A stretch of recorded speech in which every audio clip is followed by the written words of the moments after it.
Que la paix de Dieu soit avec vous en ce matin. Alléluia. Jésus-Christ ou rien. Amen. Je vais proclamer cette parole. Romains 1, verset 7. Je vous ai écrit à vous, tous qui êtes à Rome, le bien-aimé de Dieu, appelés à appartenir à Dieu. La grâce et la paix vous soient données par Dieu notre Père et par le Seigneur Jésus-Christ. Amen. Vous allez le remarquer partout, dans toutes les lettres de Paul, il commence toujours par que la grâce et la paix vous soient données. Pourquoi? Parce que c'était l'évangile de la grâce de Dieu.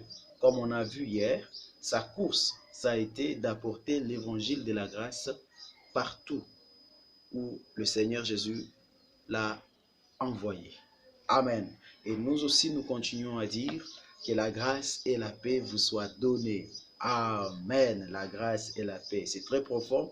Dieu nous permettra, en avançant, à saisir réellement cette salutation. Qu'est-ce que cela voulait dire? Alors, aujourd'hui, nous continuons. Nous sommes toujours dans notre première partie. Deuxième leçon. Nous sommes dans l'Épître aux Galates. Et nous allons lire aujourd'hui Galates 1, nous continuons, versets 6 à 10. Aujourd'hui, nous allons nous asseoir, nous baser sur ces versets. Je m'étonne, frère, de la rapidité. Je m'étonne de la rapidité avec laquelle vous abandonnez celui qui vous a appelé par la grâce du Christ pour vous tourner vers un autre message. N'est-ce pas fort, ça?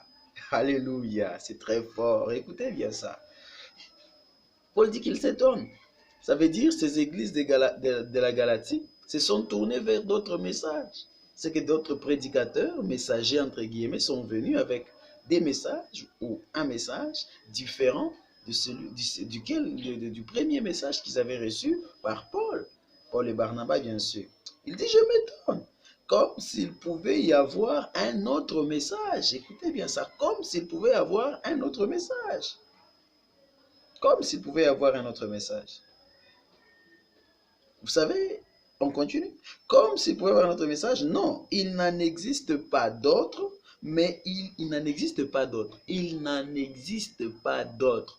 Paul ferme, il dit il n'y a pas d'autre issue, il n'y a pas d'autre message, il n'y a pas d'autre révélation. Mais il y a des gens qui sèment les troubles parmi vous et qui veulent renverser le message du Christ. Je vous ai dit que je suis en train de lire directement de ma Bible Semeur afin de souligner le bon message. Ça va?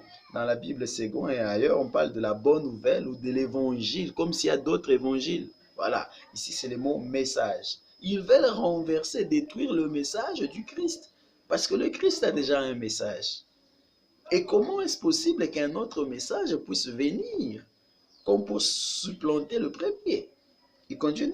Eh bien, si quelqu'un, même nous, même un ange du ciel, peut-être un ange est apparu à quelqu'un, par exemple, l'ange est apparu à l'ange qu'on appelle Djibril, est apparu à un prophète appelé Mahomet, et il lui est venu avec un autre message, un autre livre d'ailleurs.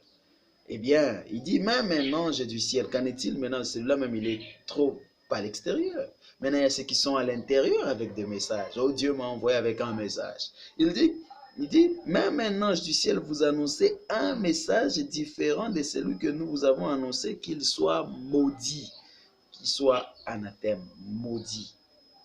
Je l'ai déjà dit et je le répète maintenant, si quelqu'un vous prêche un autre message que celui que vous avez reçu, qu'il soit maudit.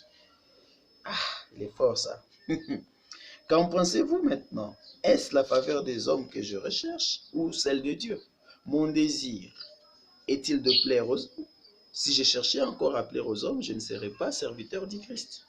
Amen. Il dit, si quelqu'un vous prêchait un autre message que celui que nous vous avons annoncé, pas que je vous, mais que je vous ai annoncé, mais que nous vous avons.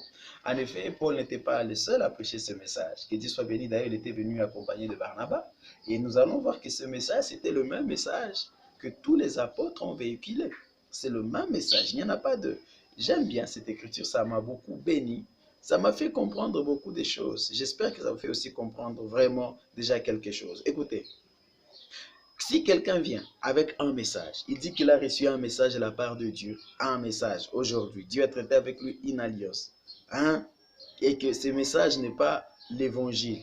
En effet, parce qu'il va dire mon message, pour qu'il puisse faire des disciples et entraîner des disciples derrière lui, et prétendument que il va prétendre qu'il est serviteur de Jésus-Christ, esclave de Jésus-Christ. Eh bien, il a un message, il s'appelle un prophète particulier, singulier. Paul dit qu'il soit maudit. Aujourd'hui, je suis d'accord, le Saint-Esprit peut révéler encore l'évangile à quelqu'un comme Paul a reçu la révélation.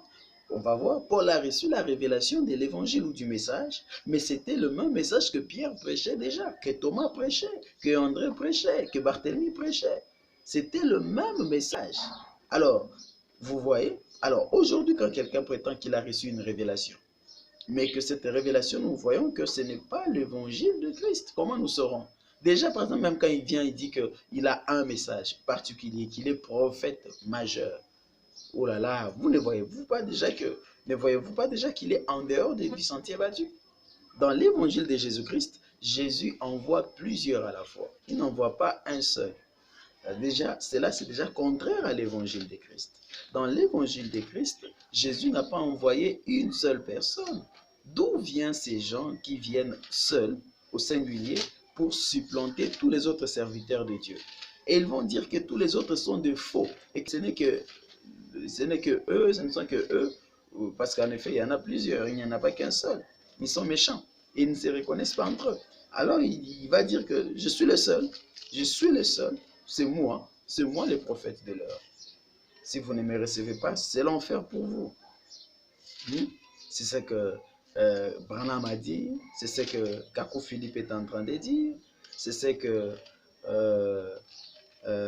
nous avons un autre frère vraiment qui devait vraiment voir l'évangile, mais parce qu'il est dans les liens de William Branham. Par exemple, c'est ce que dit le frère Barouti. Il est en train de dire que si vous ne croyez pas en lui, vous n'êtes pas enlevé, vous ne serez pas enlevé, parce qu'il est en train de perpétuer le ministère de William Branham. Branham a sémé des histoires et derrière lui, des gens viennent. Et voilà ce qui est en train de se passer. Malheureusement, Kakou Philippe, c'était un disciple de William Branham. Et voilà, il s'élève, il est prophète au singulier, c'est lui le Messie aujourd'hui, le Fils de Dieu d'aujourd'hui. Si vous ne le recevez pas, vous allez en enfer, lui il est ici clair là-dessus. C'est grave.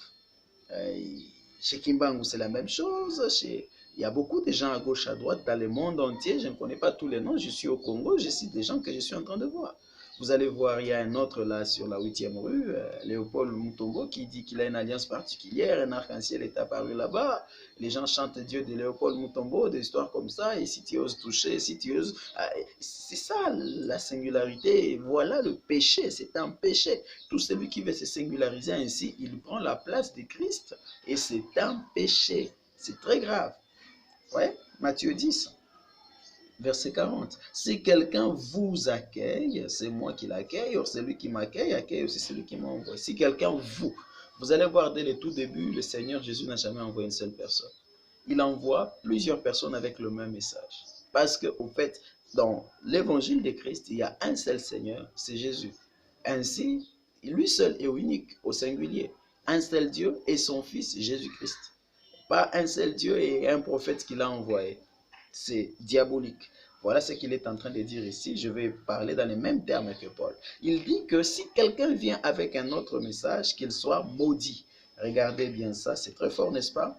Je lis Matthieu 24, verset 14. Vous allez voir qu'il n'y a pas d'autre message qui devait venir après Jésus. Jésus vient clore le message. Excusez-moi, je lis d'abord Luc 16, verset 16. Luc 16, verset 16. Il est écrit dans Luc 16, verset 16. J'avais déjà fait une vidéo là sur commentaire sur verset 16.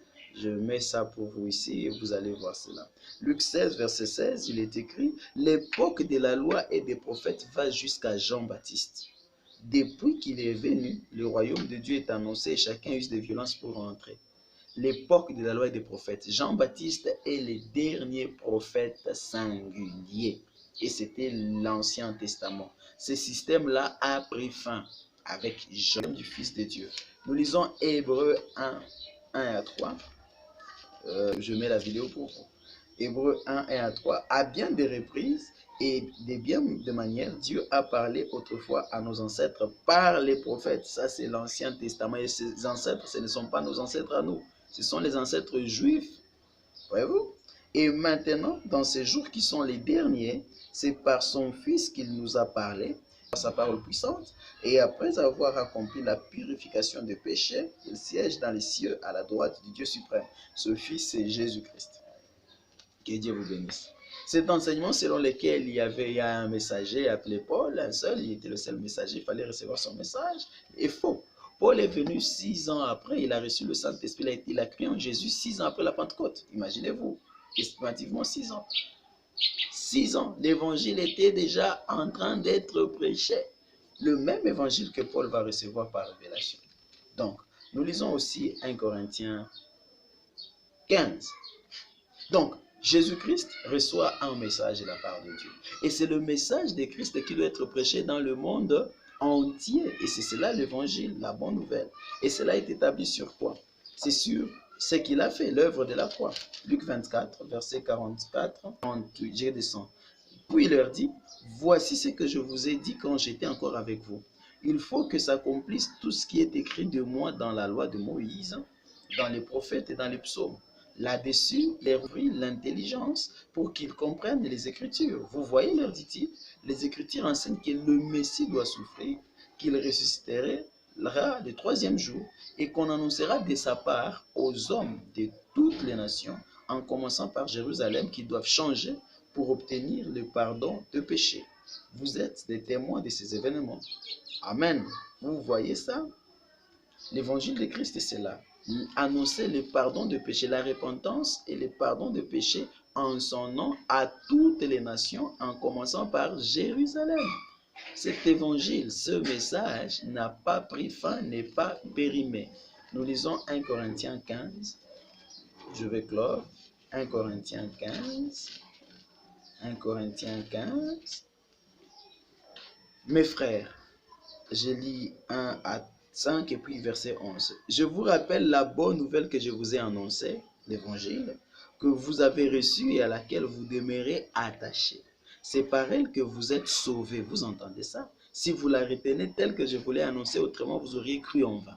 Là où partout l'évangile de la grâce n'est pas retenu dans les termes qu'il a été donné, tel qu'il a été envoyé, les gens croient en vain. Ils ne sont pas sauvés. L'enseignement de première importance, ça veut dire c'est la doctrine.